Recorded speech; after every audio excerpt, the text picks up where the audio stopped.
快看，不要怀疑，这是用 AI 剪辑的影片。嘿，我是忍者妈妈，带你使用 AI 工具完成自己的动画作品。我们今天要来讲用 AI 剪辑。首先，我们来到 CapCut 的网站。CapCut 就是剪映的国际版，一样用 Google 账号登入，在左手边选择魔法工具，在这边就会看到长片剪成短影片，这是一个限时免费的工具。点进去上传影片，选择短片的时长，一样有一个免责声明，意思就是不能乱用别人的影片，这是常识哦。然后按转换，这边需要一点时间，它这次是帮我生成3个短影片，选择要的影片，右上角按汇出就可以咯。如果想要进一步做编辑，可以选择编辑更多，就会跳到这个页面，就可以加上字幕、文字等等，最后一样从右上角汇出。这边要注意的就是，如果你原本的影片有加浮水印，剪成短影片之后，像我的浮水印就会被切掉。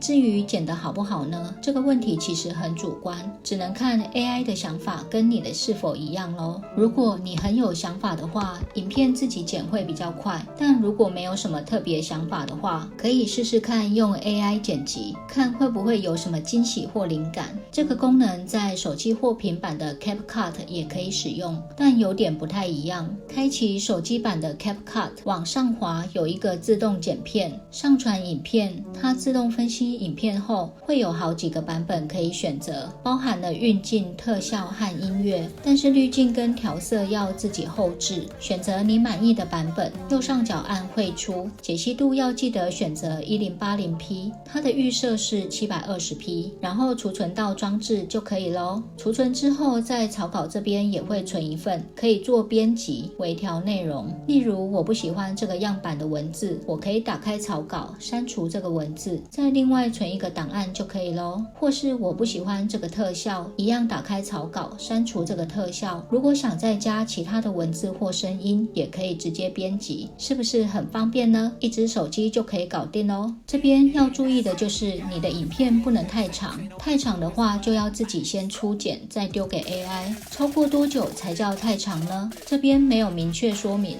上传档案它就会直接告诉你。我的经验是大概超过10分钟左右。我个人建议大家用手机版的，手机版的剪辑效果比网页版好非常非常多，很适合现在的短影音模式。它们背后的演算法应该是不一样的，我们可以透过这种剪辑方式从 Shorts 引流到我们的长影片。今天分享就到这边，谢谢大家。是不是很简单呢？赶快去试试看吧！别忘记订阅我的频道、按赞，还有开启小铃铛，让我们一起站在 AI 这个巨人的肩膀上，看得更高更远吧！